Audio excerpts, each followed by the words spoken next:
Hello, everybody. This is Jimmy Stevens from Rocky Mountain Live here. I am live at the top of Yates Mountain at the Barrier Lake Fire Lookout today with Mountain Mansion. Shane Turner is the man behind Mountain Mansion.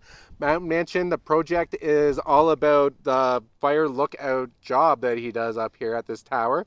So, Shane, how are you doing today? Why don't you just tell us about Mountain Mansion and this project you got going? Yeah, doing well. Thanks for the visit. So I wrote 7 records at Fire Lookouts, and I recorded them all up here. I was really trying to capture the stories of fire lookouts across the province, but also the feeling of every. I've worked at 4 different lookouts, and so I really try to document how it feels on a particular day, whether through stories or instrumental tracks. Yeah, and I'm actually up here. We're filming a music motivation series. So we've done some interviews with Shane that aren't going to be part of this Peak Performer series. And we got some footage from Canmore Folk Fest, and he sent me some other stuff. So we're going to get to know him in a little different way, and then we can dive deeper into the Mountain Mansion project later. Right now, I just want to talk to you about you as a performer, basically. So you come from Vancouver, is where you were from before you came out to Canmore. So why don't you just tell us about a little bit about your history and music there? So I was part of the indie pop, indie rock scene in Vancouver. I was on Mint Records and Boomper Records. Uh, Lots and lots of bands. I won't list them all. Um, so I was in about 30 bands, as well as my own solo projects. And when I got a job at a fire lookout, I couldn't take part actively in the Canadian scene because it mostly happens from spring to fall, which is when I'm here. So my whole life was focused on live music, and then all of a sudden, I still have that component in the winter, and then a couple summer festivals. But I was able to spend some time focusing on recording music finally, and so I'm making up for lost time with the recorded music. Yeah, for sure. So just tell us about like growing up in music. What inspired you to pick up a guitar? Who are some of your musical influences? So growing up, I liked Motown and Madonna from like the age of 5 to 12. Um, Got into maybe in my teens like Pumpkins and Radiohead, and then a couple years later, indie rock, Built to Spill and Modest Mouse and Pavement and Yola Tango kind of opened up my um, idea that I could actually be a songwriter. For some reason, it seemed accessible to me. Yeah. That's awesome. You're talking to a guy with Modest Mouse quotes on his arm who just went to his girlfriend got him the 11th row tickets to see Modest Mouse in Oh, cool. Calgary Oh, this last nice. month. So yeah, I'm a big Isaac Brock I'm fan. jealous. Yeah, I wanted to leave the mountain that day. Yeah, Yeah. no doubt. It's You're one of those days I wish I didn't have the internet because I was like, the fear of missing out was was big. Yeah. Yeah, it's only my second time. They're like one of my all-time favorite bands. It's only my second time ever seeing them. My first time was at Rifflandia back in like 2016 in Victoria. Oh, cool. Yeah. So, I think I was there. oh yeah. Ah, could have ran into you. Yeah. Oh, right on. Maybe we've met in a past life. Yeah. Who knows? Yeah. I got to see the Moon in Antarctica tour. Oh, That no was way. That's yeah. old school. I was actually surprised at the show in Calgary. He played pretty much all old stuff. There was nothing off the latest two albums. I think it's because like it's blurry who the audience is at this point Yeah. because they didn't have like a recent hit album, Yeah. so it's like whatever. People are just showing up. Yeah. Yeah, so when we saw them in Rifflandia, that was during the Strangers to Ourselves tour. So he played Lampshades on Fire and a few other songs, Sugar Boats and whatnot. But he didn't even hit that album at all in Calgary. Like, at all. I was Off surprised. the record, that album is it's the one. It's not. I don't know. It's not the best. I enjoyed it. The newer album a few years ago. Coyotes is good, and a couple other. But anyways, yeah. Lampshades on Fire is a Well, banger. Legend, yeah. That is.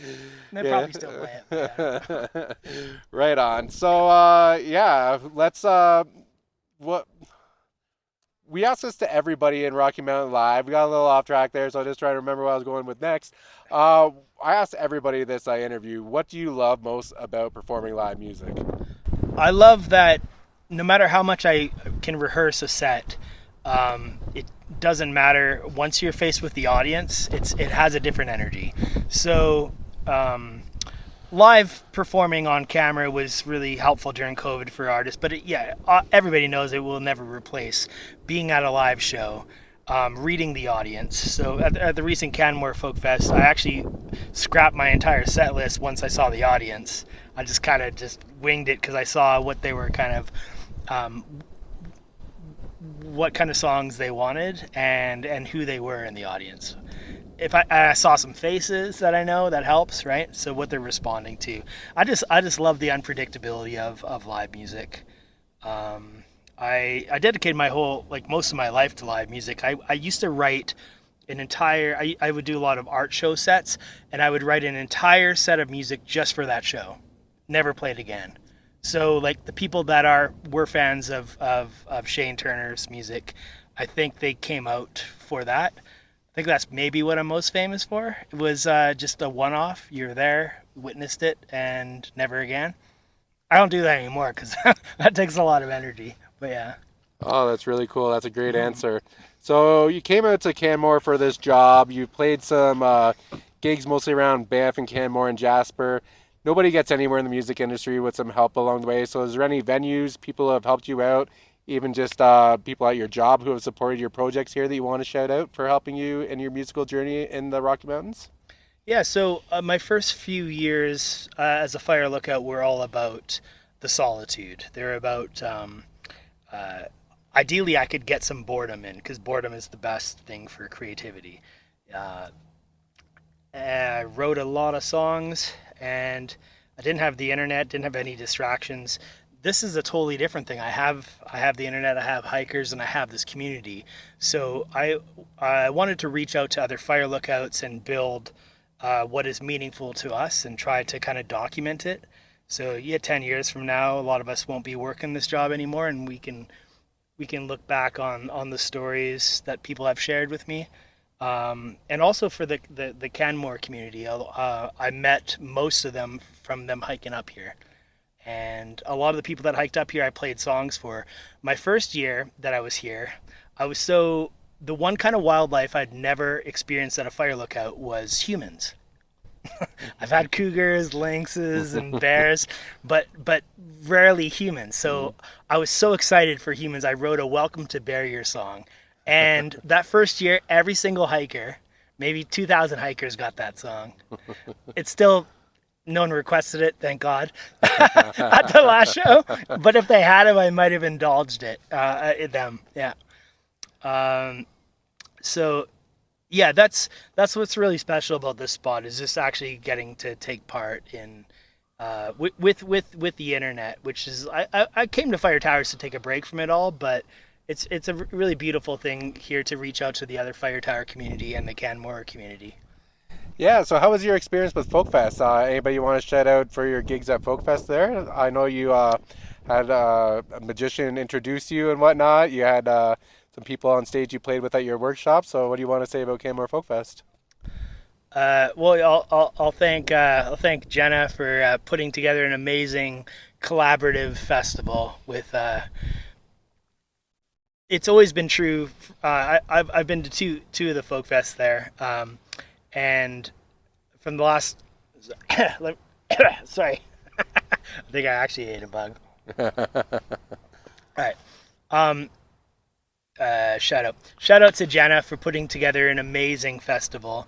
Um, I went to the festival last year, and the collaborations between artists and the audience response to like being open to anything new. They don't know who's big, who's not. They're just like, what's good. They'll like word of mouth, and whatever's in front of them, they listen to with an open mind, and that was really evident this year, and it was a really beautiful thing.